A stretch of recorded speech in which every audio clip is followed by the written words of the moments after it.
Hey everybody, welcome to the Bridgetown Church podcast. John Mark Comer here on Good Friday. You may not listen to this on Good Friday, but we are recording for Good Friday, a day that followers of Jesus all over the world pause to go deep into the soul and reflect on Jesus and specifically on his death and his suffering, to get in touch with the pain and suffering of death and disease in the world as a way to move forward to Easter and all that comes on the other side. And as an offering on Good Friday, I had just had a little idea. I'm sitting here with Tristen Collins, who along with her husband, John Collins, is the co-author of Why Emotions Matter. What's the subtitle, Tristen, to your book? Listening to the signals of your body. Okay. Discover an embodied spirituality, and That makes me feel growing better. in emotional intelligence. That makes me not feel as bad that I could not remember the subtitle. If you, the author, can't remember the subtitle, that makes me feel better. I have read it. Happy to help. It's wonderful. A lot of people in our church are reading it. John and Tristen are in our community. And it's similar, I think, different, but similar to Emotionally Healthy Spirituality. Yes. But a little bit more psychological and a little bit more theological, which makes sense. You're a therapist, and your husband, John, is the co-founder of the Bible Project, and brilliant mind, kind of Bible nerd, intellect kind of guy. And together you're so different. It reminds me, different personalities, but we are. My wife and I are polar opposites. Yeah. And I don't know if that's true, but my impression of you and John is polar opposites. Yes. Feeler versus thinker, definitely. Yes, 110%. I love both of you guys. And, I think what inspired our conversation today was a few weeks ago, there was that article going around from the Harvard Business Review by Scott Barinto, The Discomfort You're Feeling is Grief. Yes. And when I read that, it put language to a lot of what I was feeling. I just was feeling, in particular in the first few weeks, and still after kind of shelter in place and everything was shut down, this jumble of emotions, like first feeling was panic and just like all the anxiety and adrenaline just coursing through my body and my nervous system. But then I started to feel not just fear for the future and what if this is the next Great Depression and all of that, but started to feel anger and sad and confused and my mind racing. And then I started to feel tired. I would go on runs and just feel like my body was heavy. And I was sleeping at night. I was working really hard, but my body started just to feel heavy. And then I think when he put the word grief to it, it was like, oh, it's so obvious. It was staring me in the face. But that's what I'm feeling is grief. And, Barinto is a trauma specialist in LA, many years experience in that, in biohazard trauma and such as well. And you are a trauma specialist.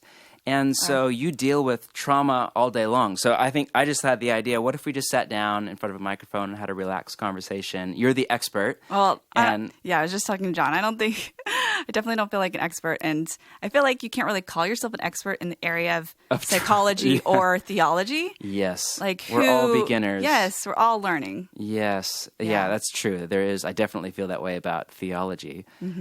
But the reality is, maybe expert's not the right word, but you deal with trauma all day long. And a part of your calling before God and your expertise is to help people navigate trauma and emotional pain and grief. There's some great stuff in your book where you deal with the major emotions and you deal with grief as a signal from your body and how you process that. And so I just thought, man, it would be fun to sit down and just pick your brain on trauma and on grief. So maybe to start off, how would you define trauma? Because I'm guessing a lot of people listening don't think of the last few weeks as a form of trauma. And it's interesting, this is such a different experience for different people. Yes. So some people are home alone right now and are extroverted but live in a studio apartment and are dying. Other people are with their family and are dying. Yes. Or I know some people that, college kids came home. A dear friend of mine, his college kids came home and they can't go out and hang with friends. And they are just loving having their, kind of 20-something children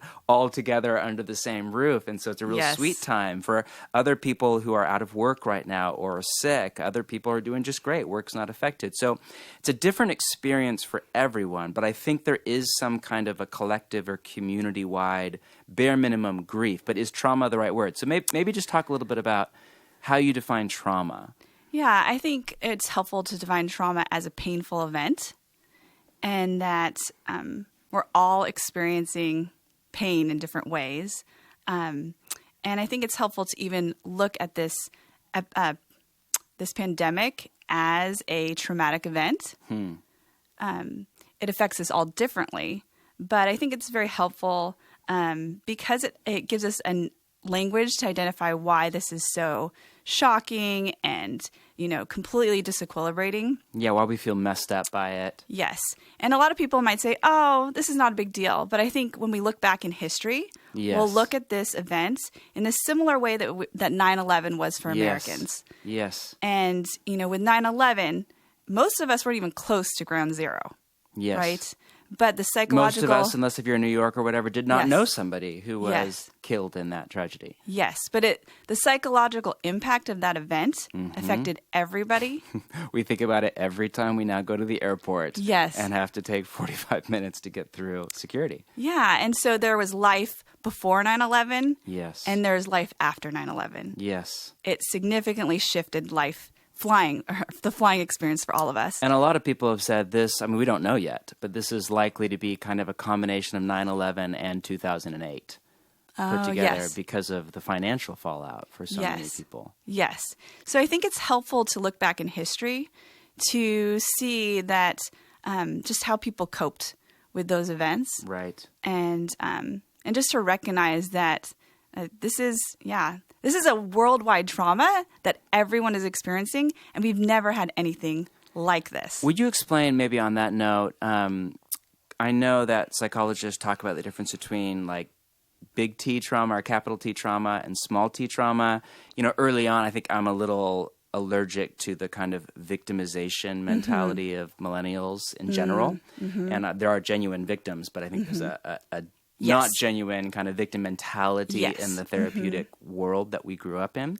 And so I think a lot of us are like, like people throw that word around too much. But it was really helpful for me to kind of come into the paradigm of like capital T trauma and small. So would you just unpack that really fast? Yeah, that came from the researcher Francine Shapiro. And so she described big T traumas as life-threatening events like natural disasters, unexpected death or abuse. And then small T traumas would be just painful events that everyone experiences, and they're not necessarily life-threatening. So a capital T is like kind of outside of the ordinary experience. It's like you're... something that people would easily identify. You're living in Dresden, Germany during World War II, or in London, or assault, or the death of a parent at a young age, or something like that that's outside the kind of bell curve of the majority human experience. Yes. And the small T traumas is like just the pain and suffering of life. Yes. So like could be a job loss, relational conflict. Just things that a lot of us... Could be divorce, right? Yes. Could be a broken relationship with a parent. Yeah. It could be losing your business in a pandemic or losing work for a time, right? That Definitely. kind of thing. And, I've become really interested in it. I remember I was speaking for an event, and Miles Adcox was speaking at the same event with me. Do you know him? He's a therapist who's the head of Onsite outside of Nashville. Yes. It's like an intensive. I've actually had a friend go through it. It was a life-changing experience for him. And he had this line. He gave this talk on kind of trauma and spiritual formation, and he said, I have the quote here, most all pathology, which he defined as self-defeating, self-destructive, persistent, resistant to change behavior, is rooted in emotional trauma. Yeah, or even relational trauma. Yes, and he wasn't using that as an excuse for sin, which is where I think a lot of people go with it, at all. He was saying, like, you have to experience healing of that trauma in order to move forward. That sin isn't just about willpower. And, of course, there's an element to that, but it's often about wounding. Yes. And so you need healing as much as you need just to go do the right thing. Yes. Yeah, that trauma affects our body and it affects our brain. And one of the theories is that when we experience a traumatic event, that our hippocampus kind of goes offline, and that's the organizer of our brain. And so it doesn't take the present situation and file it into like, oh, this is in the past. This is long term, or in the past, this trauma happened. And so when it doesn't file that, it can become post-traumatic stress disorder. Wow. Okay, so is the hippocampus the part of your brain that makes like sense or makes meaning of it, or is it more that you're saying the organizer, they call it the administrator. Yeah, like you go there, you go in the past. Yes. You go in this thing I've come through, but once it's not there, then you just keep reliving the trauma over and over. Some of us are able to, our hippocampus organizes it for us. Yes. And so we don't develop post-traumatic stress disorder.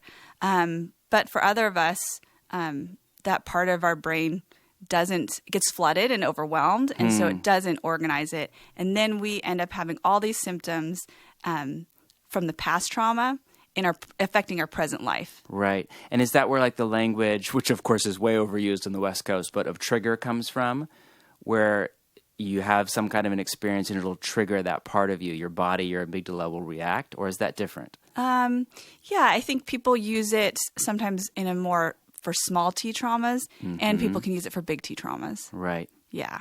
Mm-hmm. So you've done some great work around the importance of relationships in the healing of trauma. You want to maybe talk about that? What I've noticed with working with clients who've experienced traumatic events, I've noticed that the suffering increases when our pain isn't acknowledged and we feel alone in our pain. Yeah, we were chatting last night on the phone about James Pennebaker. Yeah. And I did look up that study, and I was right. It was James who did it. Okay. Who did a massive sociological study on trauma, and his question was, why do some people come out of a traumatic event and seem to make a full recovery at an emotional level? They seem to like thrive as human beings, and other people just are kind of shattered by it. Yeah. And it's like they walk with this limp forever or don't get over it. And his thesis when he went in his hypothesis was that it was traumas that have a social stigma, some kind of shame with them that you don't recover from. So he specifically looked at sexual assault, and then he looked at, this was interesting, the suicide of a spousal member. So how you would feel if your spouse committed suicide, and the shame or the social stigma, whether well-deserved or not at all, that would be attached to you, whether self-imposed or from other people. And so that was his hypothesis, was those kind of traumas you don't recover from. Whereas another trauma, like just the death of a spouse or a loved one or war or something like that, you have the potential to recover from. And basically he looked at all of this data and found that his hypothesis was completely wrong. It was just, there's literally almost no link between the two. But what he found in his conclusion was that the people that make almost a full recovery from trauma, and the stats were amazing, were people that had a relational home, that people had someone or a family or a therapist or a pastor or a spouse or parents or just a community to process the pain with and then move forward. And then I just read that great quote a couple days ago from the psychotherapist Robert Stolorow, who said trauma is where severe emotional pain cannot find a relational home in which it can be held. I love that. Isn't that so good? Yes. So that's like what you're saying, right? You write about that in your book, and that's your experience. That's kind of what you offer as a trauma therapist. You're kind of, at one level, that relational home for people. Yes. Yes, we are wounded in relationship, and we are healed in relationship. That's so well said. One thing about this pandemic is that everyone in the world is being affected. Right. And so that can bring a lot of comfort, and I've noticed it can also bring a lot of comparison. So even though everyone's affected, our pain and challenges are unique to each individual. And some of us were already dealing with emotional pain before this event, and so this event has just completely overwhelmed us. It's just like too much. We can't handle it, or it intensifies everything. Yes, and that's for other people who have past trauma, a new event like this that's traumatic can trigger the body into its old just reactions to old trauma. Yes. Yeah, so I think this is really a time to try not to judge yourself or others and just to offer empathy. Yes. Yeah, I was chatting to a friend of mine who just took a pay cut, and it triggered a bunch of stuff for her because when she was young, there was a really sad experience with her family of origin where they lost their job and were, really really poor for a number of years. And so she has that, that part of her that's like scared of not having enough. Oh, yeah, that's a great example. And so it just triggered, and she has plenty of money. She's totally fine. She's not in financial trouble. Yes. But it triggered this whole like thing from being a little girl and walking for miles and relying on other people to give them groceries, and how hard and scary that was for her as a little girl. Yeah. And so is that kind of what you're saying? Like yes. something like this at whatever level can trigger, or it could be the death of a loved one, and now all of a sudden somebody you know is sick, and they'll probably get better, but you carry that fear with you. Yes. The trauma researcher Bessel van der Kolk, he wrote a book called The Body Remembers. Yes. Yes. And so our body does remember, and it's wired to anticipate danger. Mm-hmm. And so, so quickly our body just thinks, okay, I remember this. I remember that this hurt. Yeah, so get away from this. Yes, and so alert. This is what you need to do. Yeah. Yeah, so it's already anticipating our, heart's racing, and our body's remembering of what it was like when your friend was experiencing poverty and how stressful that was. Yeah, I mean, it's helpful for me, I think, coming at this as a pastor and not as a therapist or scientist, I often over-spiritualize emotion, and sometimes, or maybe not over-spiritualize, maybe moralize is the better word. I'll moralize emotion. And so I'll think anxiety is bad. Jesus said, don't fear, which I'm 100% with. Yeah. Therefore, I'm sinning or whatever. But it's easy to forget that Jesus also created my body, and he designed my body with a nervous system, and my body is fallen, but there are these emotions, and grief is one, and fear is another, that are signals from my body to help me stay alive and flourish and thrive. Yes. Now, often, I think what Jesus is talking about, do not fear, is when those signals become more than signals. They become, narratives that play in our mind and shape our worldview, and that's what we really. But there is a part of our body that we have to really listen and pay attention to and honor. Yes. And even receive as a gift from God. But it's not very fun. Yes. I do think that emotions get blamed for a lot of things. And I think it's better to look at emotions as information. And what we do with that information can either be helpful or unhelpful. Right. And I think what we really need to question and look at is our thoughts. Yes. And so when we experience a traumatic event and we're experiencing pain, there's two things to be aware of when it comes to your thoughts. And this comes from this therapy called acceptance and commitment therapy. Mm-hmm. I've read a little bit about that, yeah. Yeah. So they talk about clean pain and dirty pain. So clean pain is when we feel, it's how we feel when something hurtful happens to us. And so it's a direct result of injury. So that can sound like, I feel stressed that I need to homeschool, or, I'm overwhelmed that I lost my job. Right. So clean pain is just that reaction. Where dirty pain is created by our thoughts. And so in the Christian world, we might say lies. Yeah. And those lies create unnecessary suffering. And that's what we need to be aware of. So so dirty pain can sound like, if I was Jennifer, my life would be easier. Right. Or I'm never going to recover from this financial disaster. Yes. Or I'm going to lose my business. Or yes. Catastrophic thinking, all or nothing thinking, cognitive behavioral therapy identifies different thoughts just increase our suffering. Right.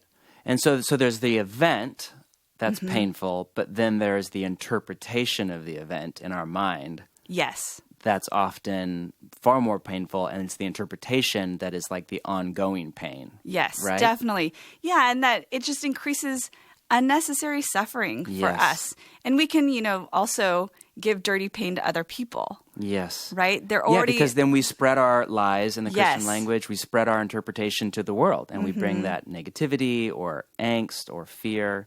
Yeah, so someone's maybe already in pain. They're really struggling with past reactions from trauma, and then somebody says to them, well, just get over it. Yeah. That increases suffering. Let me read to you. This morning when I was getting ready, I had this quote come to mind from David Tackle, and he has this book, The Truth About Lies. Have you read that, right? Yes. I feel like we emailed about that Yes. months ago when I quoted from it in a sermon. I just want to read this quote. It's so good. Most of the pain that we can still feel years later from traumatic events comes not from the experience itself, but from the ways we have interpreted that experience. Yes. Beliefs that tell us terrible things about who we are, who God is, and what we can expect from life and others. Those lies, and he uses that language a lot, are the real source of bondage because we believe them deeply and live as if they were true. Our earlier experience becomes something of a container for the lie. That's an interesting way to think about memory. But the experience itself is no longer the main cause of the present pain and malformation. The lies we believe are the real sources of our distress. Yeah, definitely. And so that's where I feel like, when we emote, we sense that from somebody. And so we might blame that as the problem instead of really trying to help people to identify what's the thought behind that. Yes. And oftentimes it's a thought that's increasing suffering. And I feel like it's almost like more dangerous if you're more of a thinker, more intellectual, or almost if you're smarter, like you're in more trouble because we can give pseudo-rational arguments for I think why we think all of that us or are feel that rational. way. I mean, all of us like to rationalize things. Yes. Rather than just receiving the signal from our body and meeting the pain and sitting in it with Jesus. Yeah, and I think that's where we also need other people in our lives. Yes. Because those lies can feel so true. Yes. And it isn't until somebody else speaks into that we can start to loosen our grip on that lie Yes. and say, oh yeah, maybe that isn't true. It's back to that quote, trauma, it's emotional pain that is yet to find a relational home. Yeah. To hold it. And what was the line you used again? Our deepest wounds come from relationships. You said it just a few minutes ago. Yeah. I can't remember if this is a combination of things I've heard or who said this first, but we are wounded in relationship. Right. And we're also healed in relationship. Yes. Yeah. It doesn't matter. At this point, we'll just receive it as public domain. Yes. Or we'll quote I think you. maybe or Harville whatever. Hendricks said that. It's true, regardless. So is that what I'm hearing you say? Is that I want to talk about grieving in a minute, but as we're processing this, we have to process this together. Yes. In relationship with community, followers of Jesus, family, whoever that is for you, a friend. Yes. We can't just go up into our mind because then the lies have this potential to colonize our imagination. Definitely. Yes, which I think brings us back to the grieving process. Right. And Yeah. I want to talk about that because I want to get you talking about grieving. There's great stuff in your book about grieving. Or I think, so one distinction I think was helpful Yes. that John and I talked about is that people use the word grief in replace of sadness. Right. Or, as a synonym for sadness. But there's also a grief process, which includes lots of different feelings. More than just sadness. Correct. Anger, shock, acceptance is in there. Yeah. Yeah. And are you referring to Elizabeth Kubler-Ross and the 5 stages of grief? Do you want to just give us a short download on that? Okay. So she was a Swiss-American psychiatrist, and she popularized the stage theory model of grief. And she studied people and just made observations about people who have been diagnosed with terminal illness. And so, I've heard some people say, well, her situation's different. Not everybody's dying. Right. We're not all dying. Yeah. Yeah. But I was thinking about it, that even though the experience of this pandemic is different, there's some similarities in that I think a lot of us remember getting the bad news that changed our way of life. Oh, yeah. I'll never forget. It was a Thursday at noon when I opened up my computer because on Thursdays I write my sermons, and so I'm not on my phone, and I happened to check my text messages, and there were like 129 or something, and it was the morning after they'd canceled everything. Yeah. And I remember when I heard about 9/11, I remember where I was sitting, I remember where I was, Yes. I remember the few hours after it, I remember Yes. who I was with, and that was a long time ago, and I feel like Thursday at noon when sitting in my chair opening up my laptop, I feel like I'll remember that the rest of my life. Yeah. I mean, I remember I think when school ended, I remember talking to a mom saying like, hey, see you next week. And she's like, maybe not. And I'm thinking, really? I think we'll see each other next week. And Yes. then no school. Everything's getting just canceled. Gone. And then it's 2 weeks, and then it's Yeah. 6, and now it's likely the rest of the year. And So that news is, I think going to be impressioned in all of our memories. Right. Yeah. And then the second one that I saw is just that we're dealing with the stress of anticipating that things are going to get worse. Mm-hmm.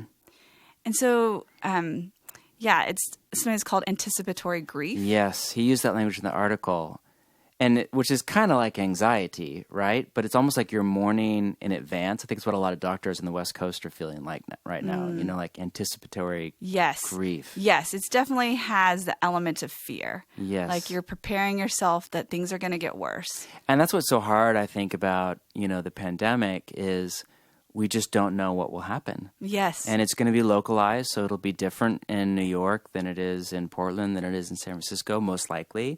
And so, right now at this point, we just don't know. You know, are we going to become New York and Italy? Are we not? Is New York going to get better? Is it going to go on? Is it going to be a 2-year-long Great Recession? Or will the economy come chugging back in June and July and all the businesses will make it through? And we just don't know. And that's so hard for us. It's killing me. I'm like a control freak who's trying to follow Jesus into healing and obsessive planner, and like planning right now is an exercise in comedy. Like I just don't even know what to do. Oh, definitely. It's like the whole future is just, I don't know. Definitely.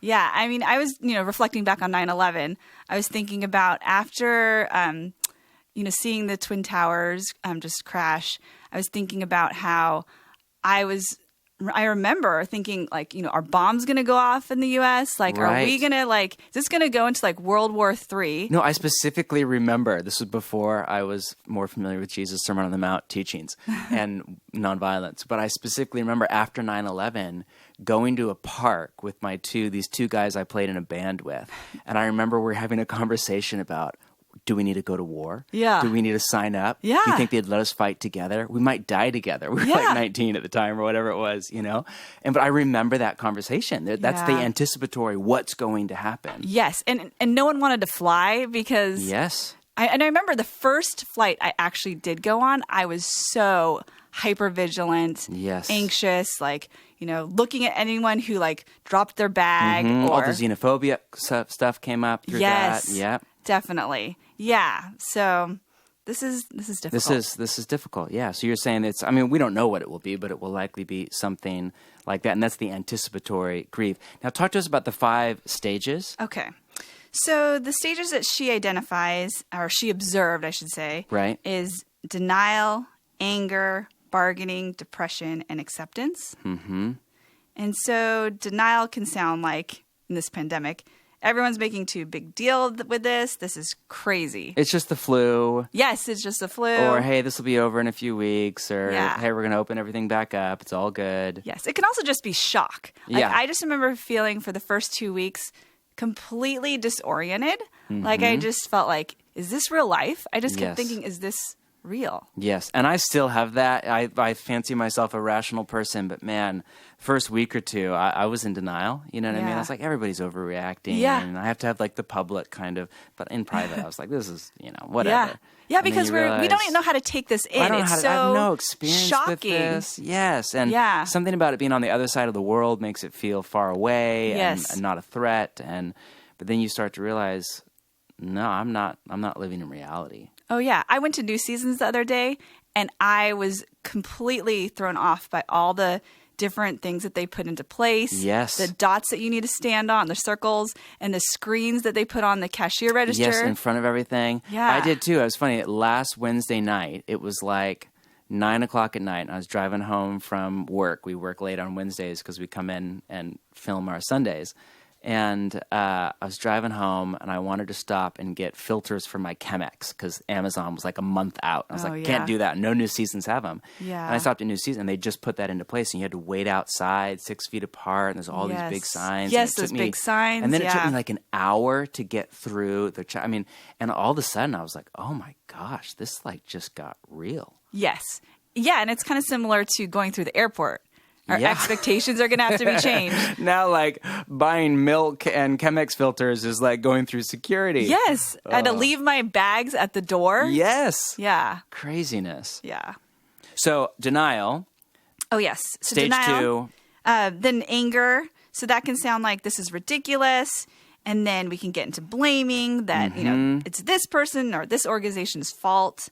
A lot of venting on social media right now. Yes. I've read a number of kind of journalistic even things, and I have a lot of respect for journalists. But behind me at the scenes, I'm thinking, I think this is anger. This is a person who's lashing out at whoever, and there's so many different people to lash out at right now. Yes, and it's probably a wounded soul who's dealing with the grief, and they're feeling anger at So it comes out as this angry, mean op-ed, but I think it's grief. Oh, totally.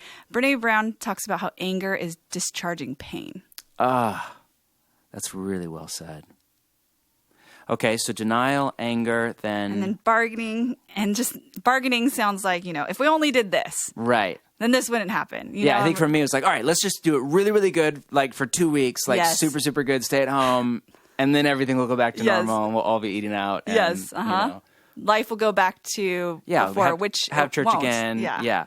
So it's like, it's the bargaining thing. Yes. Okay, then what's next? Depression. So I've heard people saying, I feel sad, I can't stop crying. It's the feeling of helplessness. People saying, well, everyone's going to get this virus. And I think the sadness is a lot more difficult for people to feel. Yeah. I think especially for men because it's not charged with adrenaline. Yeah. And also just our culture doesn't really give men as much permission to be sad. You said something last night that the 2 of the 5 basic emotions, anger and fear, speed up the body. Yes. But sadness slows it down. Yeah. That was a really interesting insight. And that's very true. Like I get revved up when I'm mad or stressed out. Yeah. When I'm sad, I just feel tired and heavy and slow in my thinking. And I think men in particular, all of us, Americans in general, but men in particular, I don't like that. Yeah, I mean, I noticed that even in myself with arguments with John, that I would rather be mad than sad because it felt too vulnerable. Oh, wow, that's good. Okay, so denial, anger, bargaining, depression or sadness. Yes, and then acceptance. So acceptance can sound like, this is our reality. Yeah, we're here for a bit. We're at home for 2 months at least. You know? Mm-hmm. The economy is in trouble. We don't know what's going to happen. Yes. Just making peace with that. Yeah. So later in her life, Elizabeth Kubler-Ross noted that the stages are not linear and in a predictable progression. Mm-hmm. So it's not like stage 1 is denial. Stage 2 is she made it more linear than it actually is just for sake of clarity. Yes, and she regretted doing that. Yeah. Because, grief is just messy. I remember my wife came home from the therapist one day and she had this handout. And it was like really cheesy, like 80s kind of art. But it had one page, it was like magazine size. And it had one page, it said, this is what you think grief is like. And it was like a straight line with the 5 stages. Oh. And like this linear kind of, I'm going to progress through it and do it. And then the next page was like, this is what it's actually like. And it was this like bird's nest, crazy like line all over the back plate, back and forth, up and down, like no rhyme or reason to it. And then it eventually kind of comes out to acceptance. That is so true, though. That's so true, huh? We think it's like, I'm going to do these things and I'm going to move through it. And again, that's the Western, like, progressive kind of linear way where our mind is shaped. Get it done. Which is great at a lot of things, but it's not great at grieving because grieving is just so nonlinear. It hits you in waves. Unexpected things trigger you.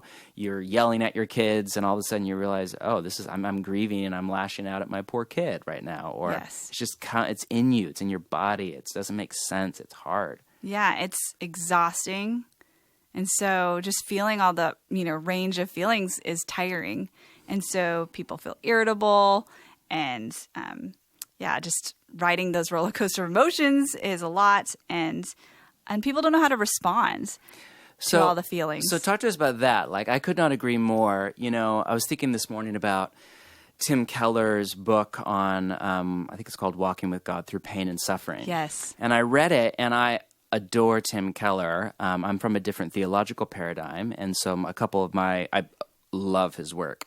a couple of my sharpest disagreements would be over like the role of free will versus determinism. He's more on the determinist Calvinist side. And so obviously a determinist or a Calvinist comes at the problem of evil or theodicy with a very different kind of perspective and answer than somebody who has maybe a higher role of the Satan or of human freedom in evil and suffering in the world. Meaning you're more likely to get it's the will of God for your glory, for God's glory and your good, or God's in control, or those kind of more God has a plan, God has a reason. From the Calvinists. Yes. And so, again, I don't want to get into the weeds of the theology. My point there is just I was expecting to really not like the book, even though I love Keller because of that theological disagreement. But I loved the book. And most of the book wasn't about a theology of suffering, which I think is his pastoral impulse and his wisdom and genius. And the whole first part of the book is just about the 5 major worldviews and how each one of them deals with suffering. And he makes the point, and it's very well researched, I mean, he's pretty hard to argue with, he's genius, that the Western, of all the worldviews, the Islamic worldview, the Judeo-Christian worldview, the Buddhist worldview, that of all the worldviews on offer, this Western secular worldview is the least equipped to deal with suffering in any kind of productive way. Because it doesn't have meaning to life. It's evolutionary secularism, so everything's blind chance. Therefore, the default meaning becomes, well, I just want to be happy. And suffering is at best an interruption to our happiness, especially if we define happiness as pleasure, as more and more people do. At best, it's like, well, I can't be happy until this is all over and I'm back with my friends and I have my job and I'm making money and I'm traveling again. Yeah. And at worst, if it's permanent damage, if you lose your business, if it's chronic illness, if it's death, then it's like a permanent blockage to your happiness, you know? Definitely. So the Western, it just doesn't have any meaning. And that's where actually the co-author with Elizabeth Kubler-Ross recently released a follow-up book called, I think he called it The Sixth Stage of Grief. Yes. And he said, because it wasn't a scientific paradigm. It was like an observational therapy. It was more art than science. Yeah. And he said the 6 past acceptance is meaning, which obviously I'm Viktor Frankl. I'm thinking of his, Man's Search for Meaning. If you're not familiar with that, it's just brilliant. He was a therapist who lived through the Holocaust and watched all these people. And he studied in the concentration camp who made it through, and he found it wasn't the people that were the strongest or the type A or the most tough or even the most religious. It was the people that had meaning for their suffering. If people could develop meaning, I'm suffering for a reason, it's doing this good in me, then they came through, you know? So anyway, all that to say, Western, I think, culture doesn't have meaning for suffering, unless if you're a follower of Jesus. And pleasure is the high point, and we're linear. We want to feel in control. That's what I hate about grieving is I want to approach grieving like a task. Like, okay, Tristen, tell me how to grieve. I'm going to go do your 3 things. Yes. And there's stuff we can do. I want to get there. But grieving isn't so much something that you do as much as it's something that you let be done to you, right? Yes. So talk to us about how to grieve as followers of Jesus who maybe have a little bit of a handicap in that area. Yeah. Well, I think it was great that you gave the example of Viktor Frankl because that was, absolute horror what they went through. Way worse than anything we're facing. Yeah, and that he observed. He didn't deny what was happening. He entered in and he observed what was happening. And to be able to do that, you have to kind of enter into the pain. Right. And so the grieving process is acknowledging pain. And I think, Americans, we are conditioned and we don't like pain. Yeah. We have lots of drugs and, activities and things. We're pretty good at insulating ourselves from it with science and technology and wealth and... Yes. And so I think when we avoid the process of grief, because we don't have to enter into it, we avoid the opportunity to glean the truth and the wisdom that's there for us. Yeah. And we also miss out on the opportunity to connect emotionally with other people in that time. And wouldn't you say that we still carry all of that in our body and it comes out in unhealthy ways? You know what I mean? It's not like you can just not have pain. Yes. Well, what I've noticed about people who avoid the grief process is that they tend to have more of a surface existence. Wow. That, when you're in pain, their response to you is also very surfacey. Wow. Just cliches. Yes. And so I think when you enter into your pain, it gives you more empathy for other people. Compassion. And compassion, yes. And you're saying relational connection, that when you don't Yes. grieve, you miss out on depth of relationship with other people because you kind of have to grieve Definitely. with other people. Yeah. And if you just think about, the times for me that have been very sacred have been times of shared tears with people. Right. Shared pain. That really pain has an ability to really bond us. Yes. And yeah, I think it really grief is an opportunity. So one thing I was thinking about, that even though there's a lot of different feelings when it comes to grief, I thought it would be helpful to focus on one particular feeling that I think is difficult for people, is sadness. Yes.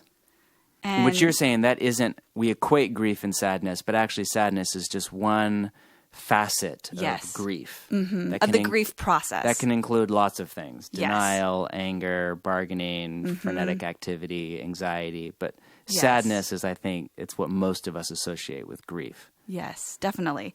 And sadness is a vulnerable feeling, and it's similar to shame. Wow. And when you think about shame, sadness is an opportunity to invite people in and deepen intimacy.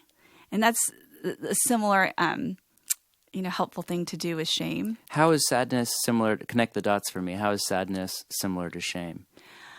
So when we feel shame, the way to deal with it is to acknowledge it. Yes. And I think one of the most helpful things is to have someone who can empathize with you. Yes, absolutely. Right? Because you're just feeling really bad about who you are. Yes. And so we can get really stuck there. And so you're inviting someone into this place that you feel really horrible about yourself. Right. And it's so vulnerable.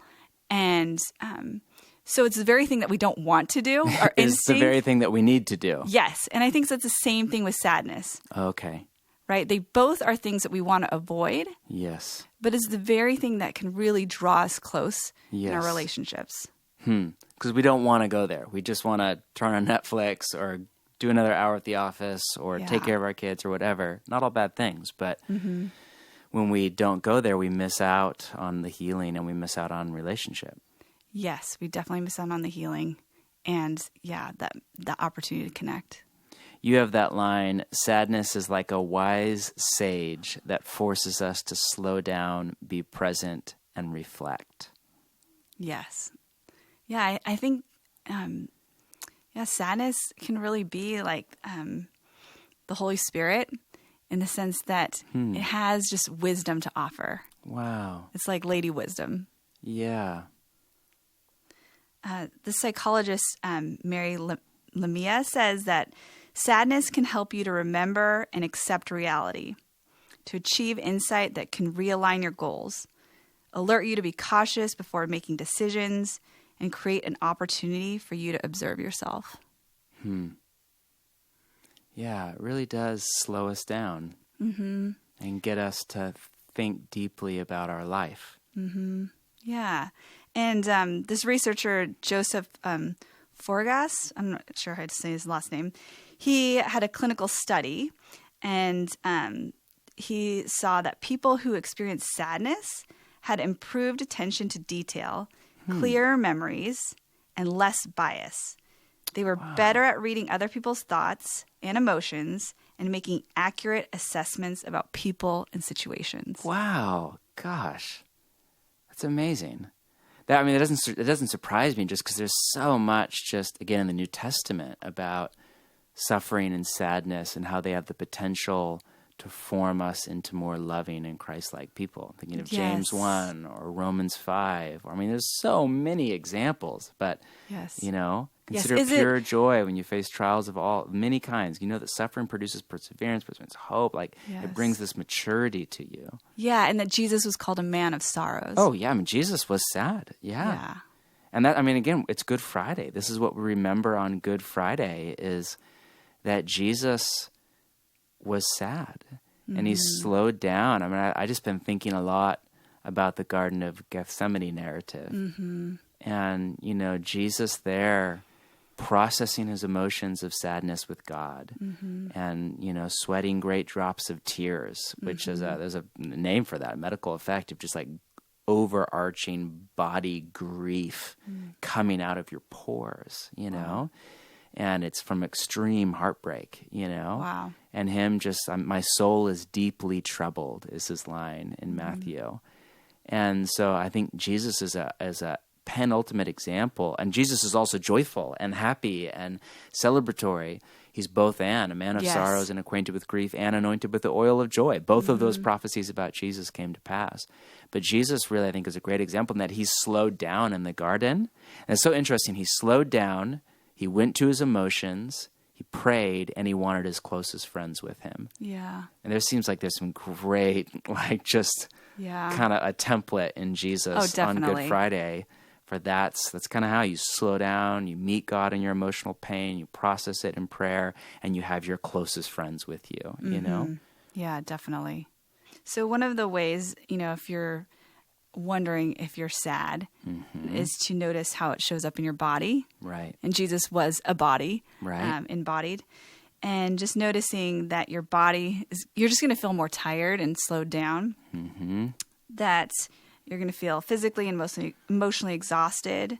Our body's energy is directed towards mental energy. Okay. And so... because it's trying to process and... Yeah. And some of us can feel tightness in our throat or chest, and we might notice changes in our sleep and appetite, either more or less. Yeah. Our sexuality is affected. Yes. And then, of course, tears. Yeah. Yeah. Yes. Lots of tears right now, I think, around the world. Yes. So when we feel alone in our sadness and our grief, pain, and tears, it can increase our suffering. Yeah. And I think one of the things that's really comforting from Scripture is that God promises that we're never alone in our pain, and that God offers presence, and Jesus offers empathy. Yeah. God offers presence and Jesus offers empathy. Yeah, that reminds me of Hebrews, you know what I mean? Where the writer of Hebrews makes such a big deal about how God became human in Jesus in order to empathize with our fragility, our mortality, disease, death, sin, temptation. And he was in all points tempted as we were, yet without sin is the line. So we don't have a God where he's not the people that give you the cliche and are aloof and are shallow and tell you to buck up. That's not Jesus. Yeah. Jesus knows what it's like to face death and Definitely. pain. Definitely. And that when you think of the grief process, you can think of it as a process of death and rebirth.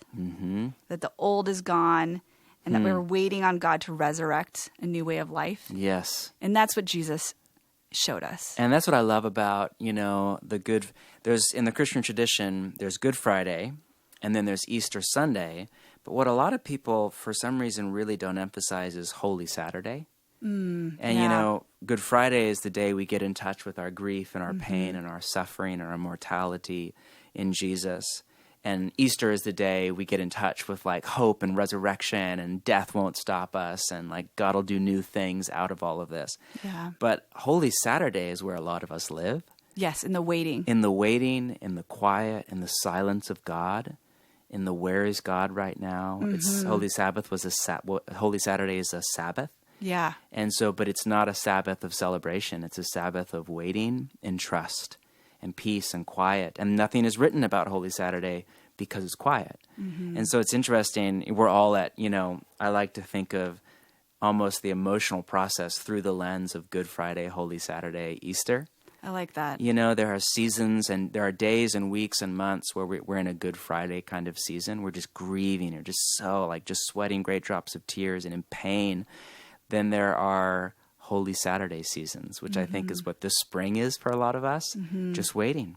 We don't know what will happen. We know there's potential. We know God can do anything. And right now we're waiting in the quiet and in the silence. Yeah. And then there's Easter. There's the full flowering of spring, the hope that, yes, this is what God's done and God's alive. Yes. It made me think of the physical landmark. I think that reflects this is the Wailing Wall in Jerusalem. Yeah. And how the Wailing Wall is also called the Wall of Tears. And it's in the Old City walls. and that the stones are thought to be the last of the remnant of Solomon's temple. Mm-hmm.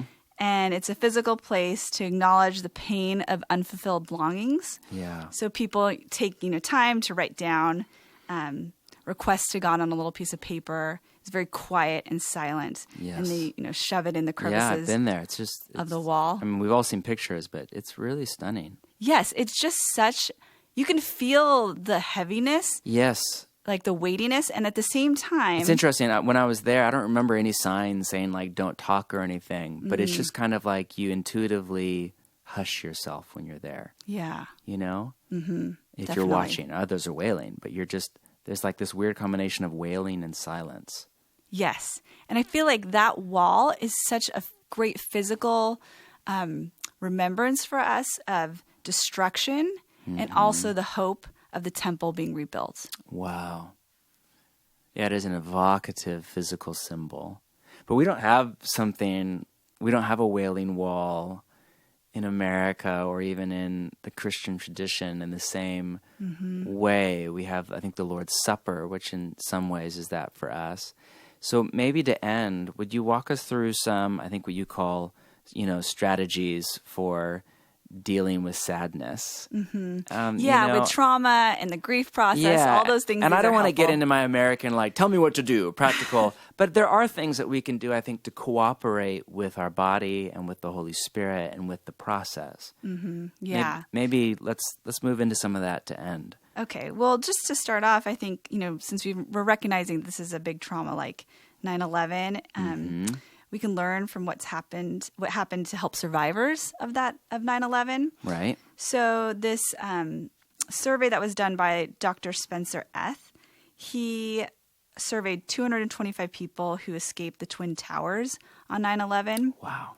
And he asked them, what were the top three, what helped you? I think it was more general. What helped you?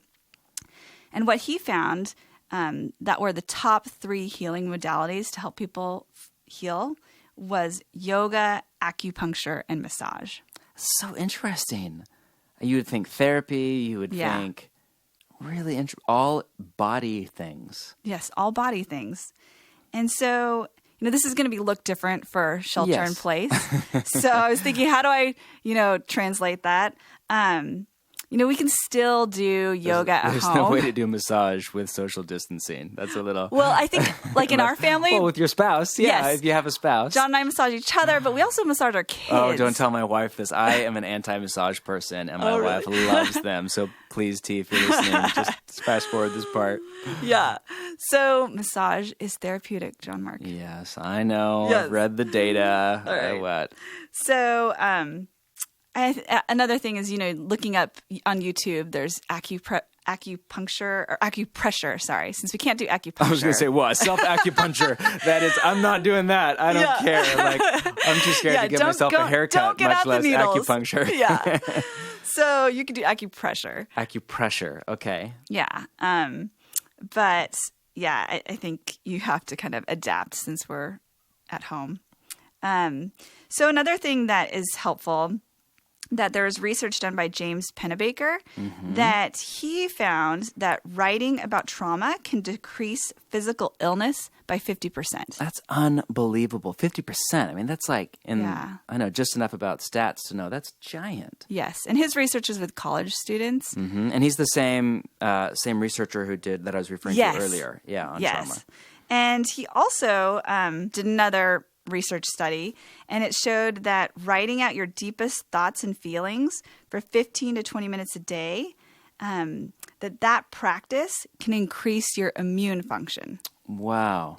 So I thought people would be interested It's interesting. in that. One of my best friends, his dad died unexpectedly about a year and a half ago. And we just had this conversation the other day. It just came up in random. And he said, I'm not a journaler. I never journaled before, and I don't journal now. Yeah. But he said that was the most healing thing for me. He said every day, and he said 15 to 20 minutes. Oh. I would sit down and I'd write down how I feel. And he's a real, similar to your husband, real kind of cerebral. We all tease him. He's you know what I mean? Doesn't feel anything. Yeah. He's the Spock kind of. Yes. And for him, that was more healing, I think he said, than anything, was just writing out Yes. that pain and trauma and writing about his dad. And yeah, I think for cerebral people, they're like journaling. That's fluffy stuff. Yes. But I think to hear that it actually affects our physical health, our immune system, that getting it out of your head. Yes. It's getting all of those thoughts. So it didn't. And it is embodied. I've read some weird, I don't understand the neuroscience, but there's something about actually writing with your hand. Yeah, not typing. You're not supposed to type it. You're supposed to actually write with your hand. There's something there that I'm not smart enough to explain much, or understand much less explain. But it is actually something about writing. Yeah. Yeah. So writing that out can really be helpful during this time. Yeah. Wow. Okay, so that's one thing, is writing things. I'm clearly hearing from you relationships. Yes. Like we need to be in relationship more than ever. Yes. Then the second one there is kind of writing things, writing out your pain, journaling in the morning or at night or whatever. What else? Well, I think sometimes it's helpful to have a mantra. And Louis Giglio, I heard him talk about Galatians 2:20. That verse that says, I've been crucified with Christ. I no longer live, but Christ lives in me. Mm-hmm. And he taught me that you can just breathe in the mantra, I can't. And then breathe out, Jesus, you can. Oh, that's great. And I think it's such a beautiful mantra because right now, all of us are hitting our limits. Yes. We're noticing, we're impatient. I don't like homeschooling. That I think it's just helpful to have that breathing and that truth to meditate on, that it's not up to us, that we can allow and depend on Christ to live through us. Yeah, I've been reading through 2 Corinthians this week, and I just was so blessed about how Paul is writing about his suffering. And he has this line, this happened that we might not rely on ourselves, but on God who raises the dead. Mm-hmm. And I thought, man, that's one of the best things in my spiritual formation that I think God could do through this in my life and many others is wean us off of our self-reliance because we come to the limit of our emotional capacity. Yeah.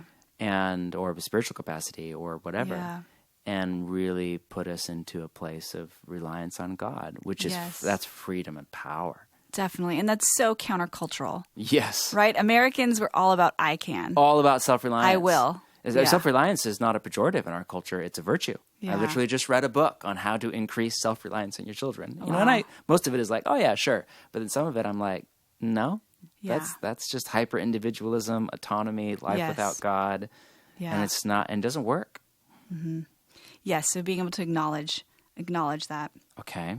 So, and then there's things that I love because you mentioned in your sermon.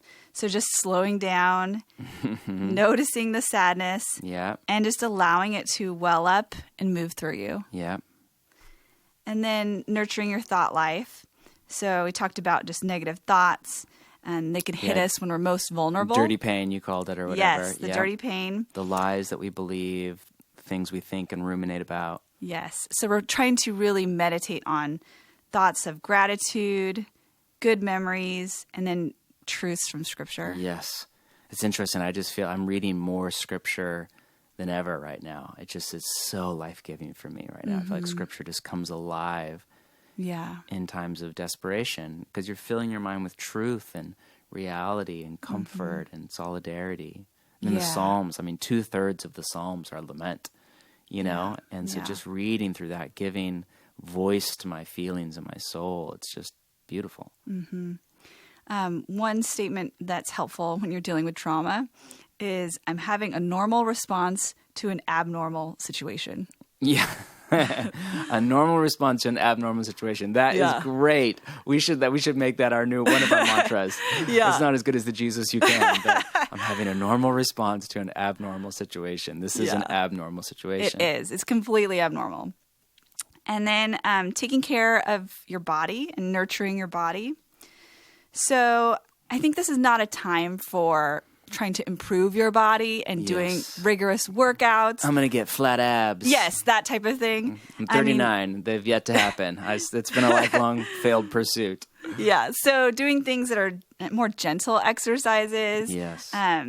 Like yoga or, just more gentle walking A lot or of running. people are walking right now. Yeah, and that getting that bilateral fresh motion air does something. Oh, Yep. definitely. Yes.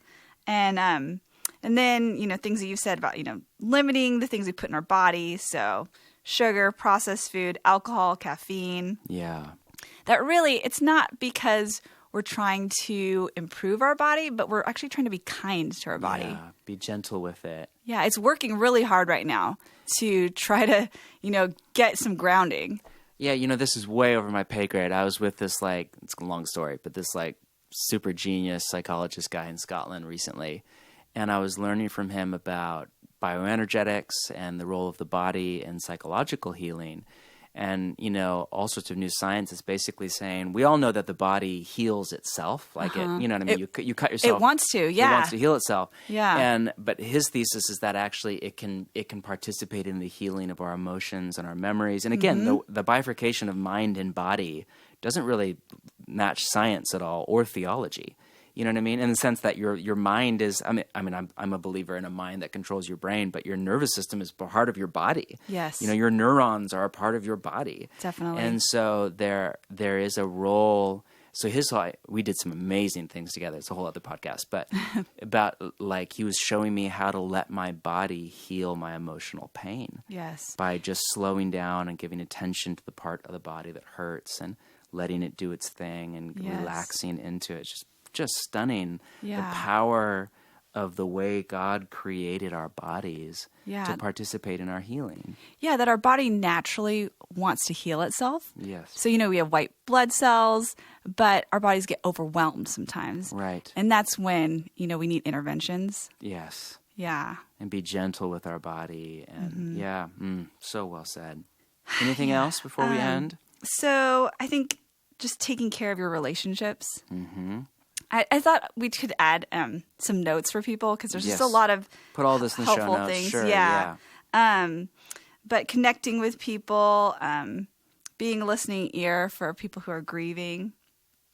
And then I think music is really powerful. I noticed on the daily for Bridgetown. Yeah. It was just so nice to hear music. And I was just remembering music is such an amazing way to express our feelings. Mm-hmm. Just like in our spirit, at our soul, it just is able to communicate so much that we, are so limited in our words. So I think music can really be therapy for us. And it can also be just a great source of comfort. Right. I did think of this 90s Christian song this morning when I was thinking about, what songs have given me comfort. You had me at 90s Christian. I was a Christian in the 90s. I played in bands. Yes. I remember Christian music in the 90s. So music is so personal. Yeah. But I think the lyrics of this is so just right on right now. It's from Hebrews 11. It's called Take My Hand by The Cry. And the words are, I'm not going to read them all, but it starts off with, I know there are times when your dreams turn to dust. You wonder as you cry why it has to hurt so much. Give me all your sadness, and someday you'll know the reason why. With a childlike heart, put your hope in me. Take my hand and walk where I lead. Keep your eyes on me alone. Don't say why were the old days better, just because you're scared of the unknown. Take my hand and walk. Take my hand and walk. Man, I remember that song. I remember Jean-Luc, if you're out there, we hung years ago. But just reading the lyrics like that were so powerful. I don't know what tomorrow holds. I don't know what's there. Yeah. Yeah. Yeah, and don't live in the past because yesterday's gone. Yeah. I think that will be the hardest for people. Yes. Is to move forward, to be present, to be able to move forward. Yeah. To wait in Holy Saturday. Mm-hmm. Yes. And then to move forward into what's next. And, I think there's so much potential for God to do. That is a great list. Anything else you want to add to your list? To my list, I think I'll put it in the notes. You put it in the notes. Great. So, I'm hearing relationships, journaling, a mantra like I can't, but Jesus, you can, slowing down and meeting your emotions, nurturing your thought life, nurturing your body, breathing, I think was on your list, music, That's just some. And then I think you had one here on the list in the notes. Find ways to help other people and be generous. Yes. I love that. I think there's something about kind of getting out of my own head. Definitely. And on to the needs of others. Definitely. It could be a great time, if there's a social distancing, safe, government-approved way to volunteer, which there are. We're doing some actually in this building right now for Anchor Site and DHS and, or serving people or calling somebody that's lonely and alone. I've been trying to call a couple of my friends that are living alone and just, hey, how you doing? You have the opposite problem to me right now. Yeah. Yes, definitely. Yeah, it feels like total opposite extremes. Yeah. I am not lonely. Yes, too many people, too much as going a dad on. of the kids, and but and there's something that does something to get me out of myself. You know? So that's a great list. Thank you for that. And again, I think that list, that's not how you do grief. It's how you let grief do something in you and through you. Let patience have its perfect work, as James 1 says.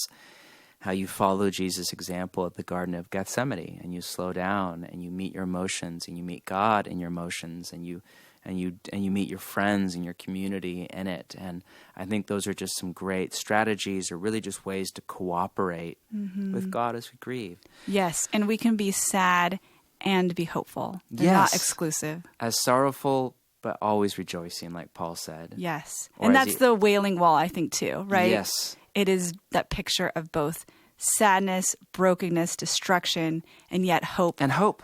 Of what to come, what's to come. Again, it's Paul's line, we grieve, but not as those who have no hope. Yes. Because that's, I think, the danger. Yeah. Is when we lose hope. And I think, I hesitate to say this because it could be misinterpreted, but we were grocery shopping the other day, which is an experience right now. Yeah. And we were chatting to the checker, and the checker was a believer from another great church in town. And, it's interesting to be a checker right now. It's like similar how grocery checkers became like doctors. They're like the front lines, people saving us, you know? And he had this interesting aside. He just said, all of the Christians I know are almost completely at peace. And then I started thinking about, man, so many of the Christians I know really are at peace. And if you're a Christian and you're not at peace, don't feel bad. That's why I hesitate to say it. But then he said, pretty much every single person who comes in here that isn't a Christian seems to be freaking out. Yeah. And that wasn't a moral judgment. It doesn't mean that Christians are better than, but he said, and then he immediately connected to the worldview. He said, they have no hope. Yeah. Yes. And I feel like that metaphor that you talked about the mountain. Yeah, and that emotions being Martin like Lard. The changing weather, that I do the top feel of the like mountain, but there's this deeper part of you that's bedrock. Yes, yeah, that really I think God allows us to ground ourselves and gives us that solid foundation. Yes, God is that. God is that ground of being for us, that anchor, that refuge. I read that in the Psalms this morning. I know shelter in place is like not the proper language, but I actually love that language because shelter and refuge are common metaphors for God in the Psalms. And they're emotional language. It's a metaphor. Yeah. So God's not literally like a castle that you go into. Yeah. But he's like an emotional castle, an emotional shelter or refuge that we hide in and we feel comfort and protection from, you know? Yeah. And so, man, I think the need for us to move toward refuge and shelter in God is greater now than ever before. Definitely. Well, thank you, Tristen. We're so grateful for the work that you do one-on-one with so many in our church and beyond, and for your husband, who's not here right now. But thank you, John. We love and respect you so much. And thank you so much for this time. Thank you. Love to all of you, and look forward to Easter Sunday with you.